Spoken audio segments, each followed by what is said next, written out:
Islas de Gigantes, or Island of the Giant named Gigante, or Island of the Giants. Lying in the Visayan Sea, some 15 miles from the northeastern tip of Panay Island, are two islands known for their rich fishing grounds. Fishermen have been reaping fortunes from the sea around these islands. Legend has it that once these two islands were ruled by a giant known to shore folk as Gigante. Everyone was always welcome to stay and fish. The only requirement asked of them was that they leave the islands as they found it and not defile the abode of the giant. This generous ruler watched over the fishermen and gave aid to anyone in trouble. These islands of the giant became known far and wide, and shore dwellers came by the hundreds to fish. Many made their fortunes and were grateful to the giant ruler. There were others, though, who wanted to share in the island's wealth, but not through fishing. They wanted to own the rich islands and charge tribute from all who come to fish in the region.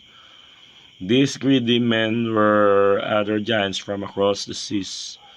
The presence of the rightful ruler prevented them from executing their plans. It took them long to brood and watch for a chance to wrest the isles from the unsuspecting Gigante. There came a time when Gigante longed to see his parents, who lived across the great sea. He hadn't been home for years, and he wondered how his aging father was doing. One day, he bade his fishermen subjects goodbye and crossed the seas to the big mainland in the northwest. He was gone for several moons. The fishermen were afraid that he would no longer return. The scheming giants who wanted the islands for themselves soon decided that their time had come. They therefore waded over to the two islands and proclaimed themselves rulers. Immediately, they notified all fishermen to pay them tribute in return for the fish they caught. Those who failed to pay found their boats crushed and sunk by the strong giants. Some, caught sneaking under the cover of darkness, were mercilessly drowned. The new rulers became rich overnight. They demanded more and more tribute from the people. This state of affairs continued for several more moons. Some fisher folk left for waters away from the islands. They caught some fish in the southern waters, but the catch was never enough. Fewer and fewer boats were seen. When he returned, Gigante was surprised to see no fishermen in the Visayan Sea. He went south looking for his friends and sought to find out what happened. He was told the same story. Everybody was afraid of giants and they no longer fished off Gigantes Islands. Hearing this, Gigante became very angry. He rushed back to his islands, roaring with anger. The waves created by his passage dashed thunderously against the inhabited shores. The people came down from their houses to see what caused all this turbulence. The sky was clear, there was no wind, so they decided it was not a typhoon. Returning fishermen told them the story.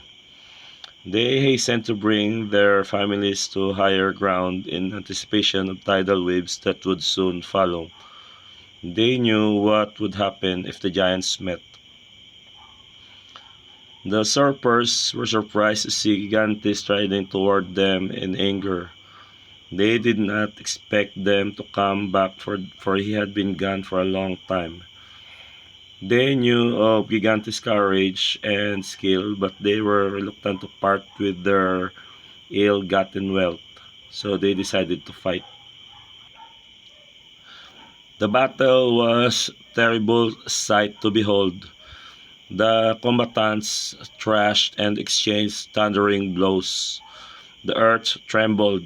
Waves created by their thrashing around dashed over the house near the shore.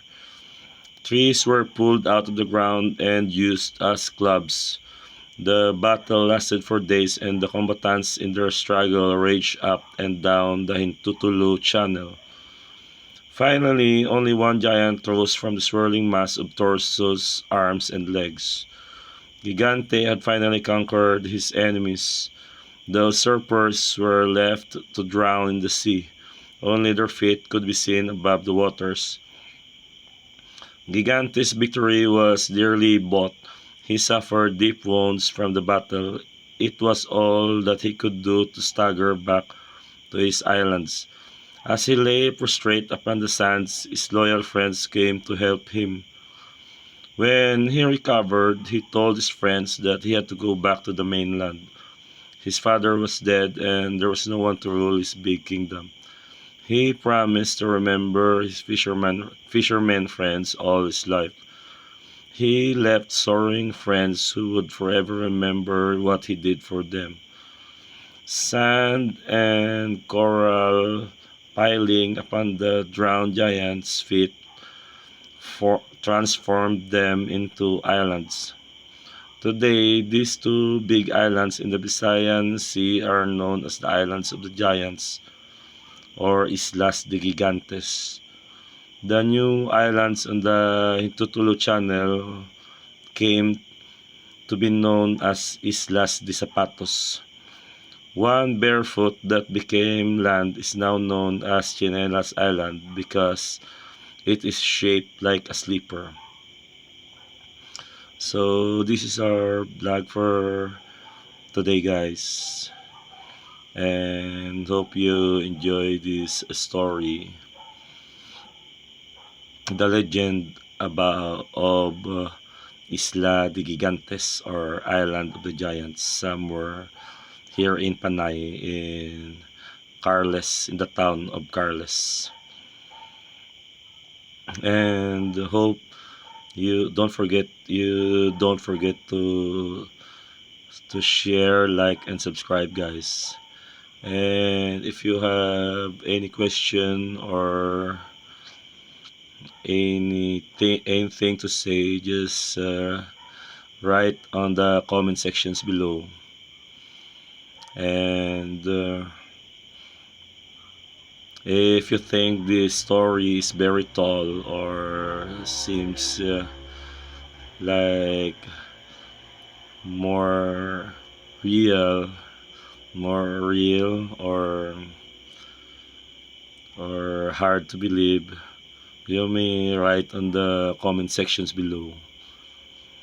And this previous blogs, I just read some of the books because I have nothing to blog yet, like fishing and events and others. So I decided to share some of these books, and I just read them for you to know, because no, I'm not expert in editing much. So hope you enjoy this story reading, and please don't forget to like, share, and subscribe, guys, and see you in our next vlog.